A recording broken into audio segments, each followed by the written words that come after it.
Your destination is within 3 miles. Where are we? It's a GPS system. It's programmed to find the shortest route. Well, isn't it supposed to be on a lake?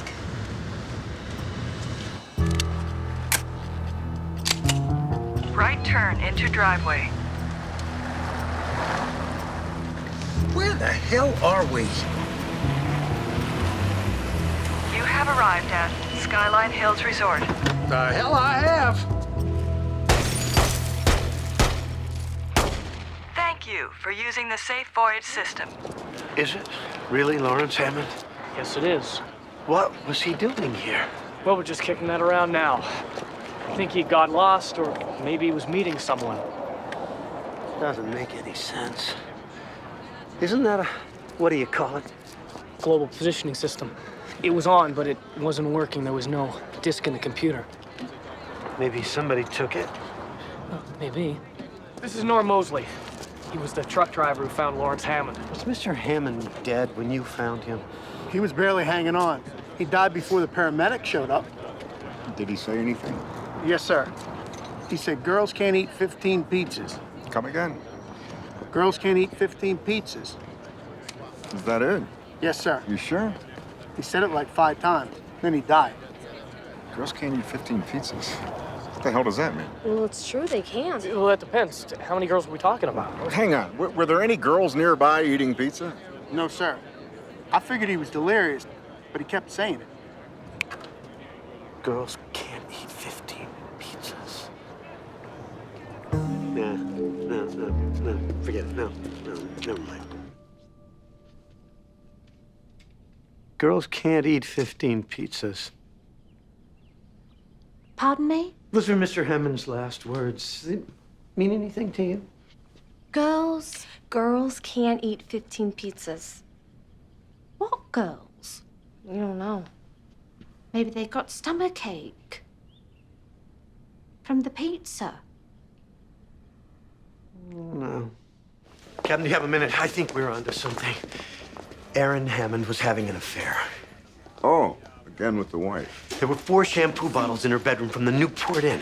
Which is just 2 miles away from her house. The concierge said that she's been there 2 or 3 times a month with some guy, but they never got a good look at him. Congratulations. Mrs. Hammond was having an affair. Yeah. All right. Yeah, I can't ignore that. Go down to the Newport Inn. I want you to interview the staff and bring a sketch artist. Yes, sir. Who's this? Scott Gregorio. He's a baseball player, trying to break the single-season home run record. Yeah, Monk, can we keep our eye on the prize here? Is she an artist? Yeah, he likes to do some painting in his spare time. Adrian, you're wrong. It is not the same artist. I know it's not the same artist, but look at the window and the drapes and the church in the background. Oh my God, you're right. It is the same church. So at some point, they were both in the same room. Wait. So you're saying Lawrence Hammond's wife, His murdered wife, and Scott Gregorio, future Hall of Famer. are connected? Bet on it. We haven't seen any home runs for the last 3 games. What are you telling yourself? I've been in a slump before, Danny.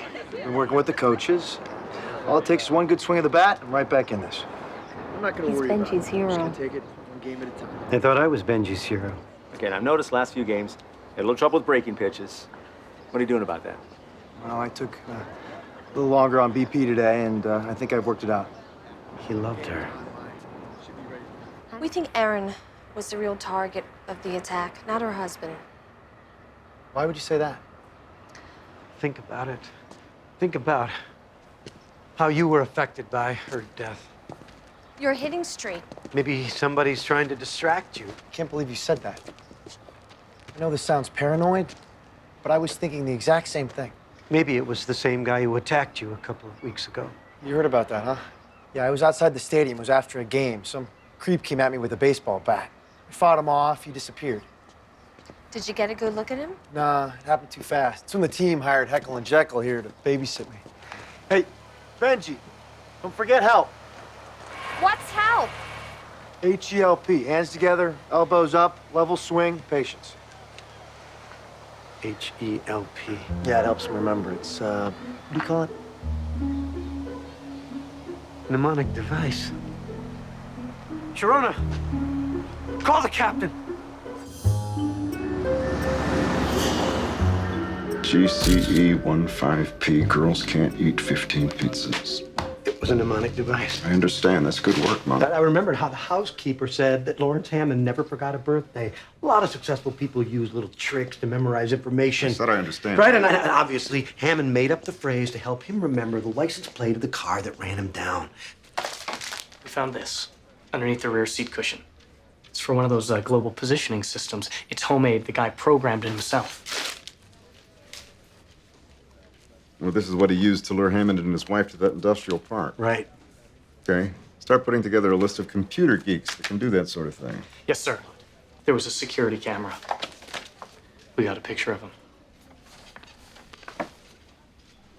Well, that's it? They can't clean that up? It is cleaned up. I mean, he was 50 feet away. Should I release it to the press? What's the point? I've seen better pictures of Bigfoot. I've seen this guy before. Who is he? I can't remember. But I know that face. I've seen him before. Walker Browning. Tommy! Tommy, quiet! I'm Captain Leland Stottlemeyer, San Francisco Police Department. This is Lieutenant Disher, Adrian Monk, Sharona Fleming. What's going on? May we come in, Mr. Browning?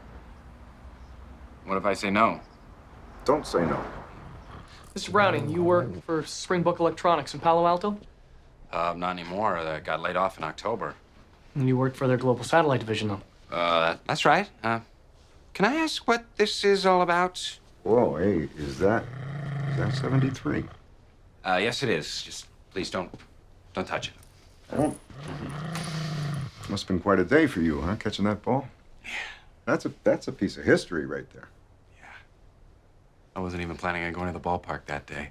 A friend of mine had an extra ticket. It's funny, huh? Just, your whole life can change. Just like that. Just like that. I understand you've been in touch with an auction house in New York. You selling the ball? That's right.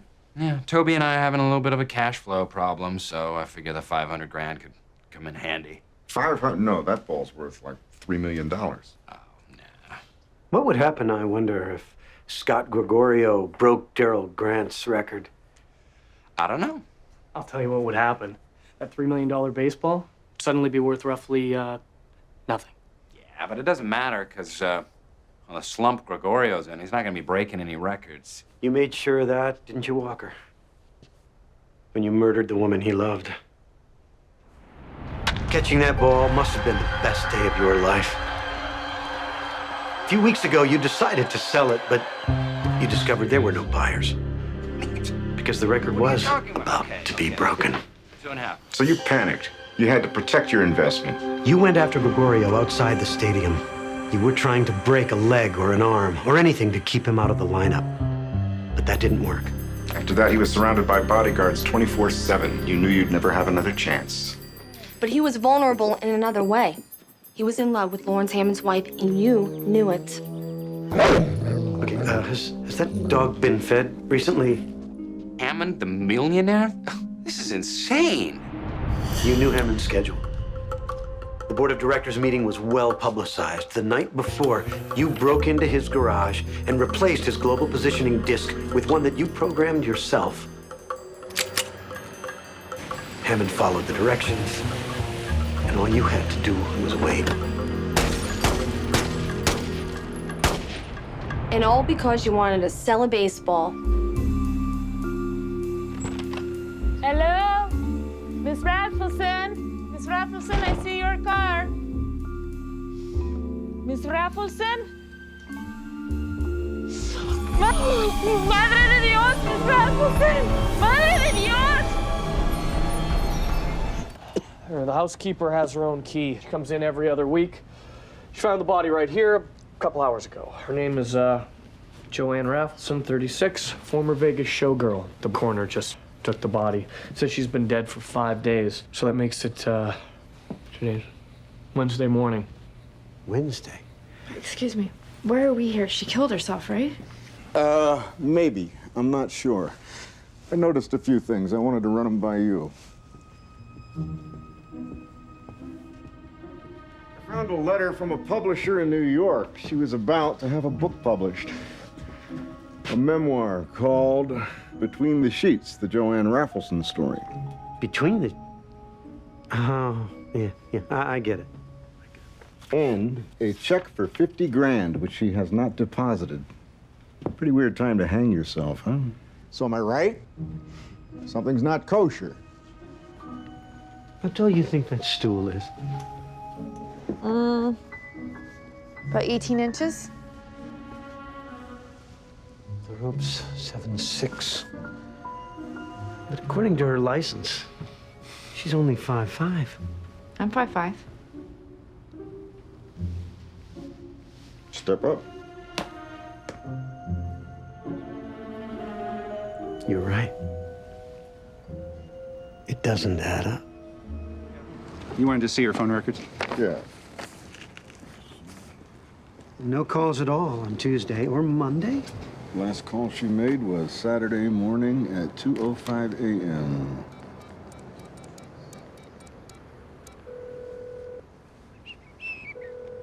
Hello, this is Captain Leland Stottlemeyer, San Francisco Police. Who's this? Captain Stottlemeyer? Yeah, hey. Is this a bad time? Oh, no. Some friends are throwing me a little party. It's sort of a tradition. Well, congratulations on your flight. Oh, hey, and congratulations on that crash landing 4 years ago. Oh, and marrying the figure skater. Do you know a woman named Joanne Raffleson? She's dead, isn't she? She finally did it. You're not surprised? Joanne's been depressed for months, for years, really. She's about to have a book published, but somehow that made it worse. Like I was saying to Mr. Monk, some people just can't handle the pressure. How well did you know her? Intimately. And when was the last time you saw her? 5 years ago. No, wait. She called you on the phone last week. That's true. She calls me once or twice a year when she's lonely, depressed, or drunk, and sometimes all three. Steven? Honey, we're cutting the cake. Hey, look, we can talk about this tomorrow, okay? That's all right, Captain. I have no secrets from my wife. Honey, these gentlemen are detectives. Joanne Raffleson is dead. Oh, no. Poor girl. I made a mistake, Captain. 5 years ago. Nicole knows all about it. I don't deserve this woman. Excuse me, ma'am. What is that you're drinking? It's called a spacewalk, and my husband invented it. Is that an olive? And an onion and a cherry. Will you excuse us? My friends are waiting. We can talk about this some other time. Absolutely. Great. It was nice to meet you. Nice to meet you. He's the guy. Who's the guy? The astronaut. He killed her. Somebody made that exact same drink at Joanne Raffleson's house before she died. Monk, it's not possible. He was in space. He did it. Outer space, Monk. He was on TV. He was orbiting the Earth. You gotta admit, it's a pretty good alibi. Monk, 99 times out of 100, I am in your corner, but I just can't see it. Steve Wagner is a national hero. It's true, Mr. Monk. First off, there's no motive. The wife knew about the affair. A lot of people did. But it wasn't just the affair. We just talked to Joanne Raffleson's editor in New York. She was about to hand in her next draft, which contained a couple of real bombshells. Like? Like which of her ex-boyfriends beat her up 5 years ago. Somebody put her in the hospital. She had a concussion, right? Mm-hmm. It doesn't matter, and I'll tell you why. Because your suspect, Monk, was in outer space. He wasn't on this planet. It's true. Julie and I watched it on television. The whole world was watching. He took off on Monday and he landed on Friday. I hear you've been checking up on me. Calling Joanne's family, her publisher, turning over rocks. If you want to talk to me, let's talk right now, man to muss.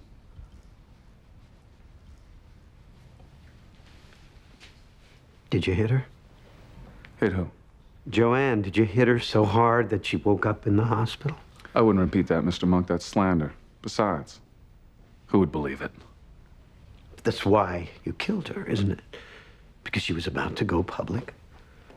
She was about to tell the truth about you. You're a sad little man. I can't believe you and I breathe the same air. I was on a spaceship, Mr. Monk, circling the Earth with my crew. Why doesn't that satisfy you? Am I making you nervous? Never. You know why? See? You flinched. See, you're a flincher. You'll never stop me. Because when the chips are down, when it really counts, you are always going to flinch.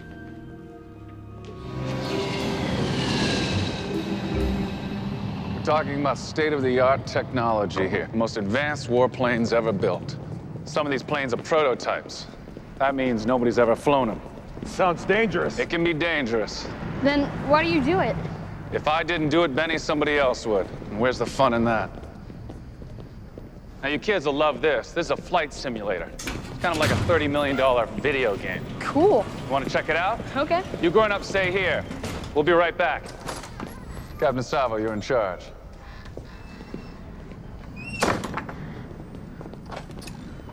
Whoa, it's a little dark in there. No, Let's just wait out here for a while. Paulie! Why is this garage door open? Don't know, Sarge. Open by itself. Maybe we installed it wrong. I got the same problem with my garage. It's like an epidemic. Natalie, I know how he did it. I know how he killed her. It's all about the garage doors. It is? Yes. Yeah. Where's Mr. Wagner? He left. He said he was late for something. What's wrong, sweetie? The astronaut took the doll. He took her doll? That's it. Natalie, it's all about the doll. You just said it was all about the garage door. It's about the doll and the garage doors. It's about both. Thank you. Captain's on his way. We have to find Wagner before he gets rid of that doll. Mark, I don't understand. Here's what happened. Before he left, Wagner must have gone to Joanne's house. He drugged her, but not enough to kill her. Just enough to knock her out for a couple of days. Then he built a machine, a murder machine. A machine that would hang her on Wednesday, long after he was gone. What kind of machine? A garage door opener. He left her there, drugged, probably tied up, and then took off into space with the whole world watching.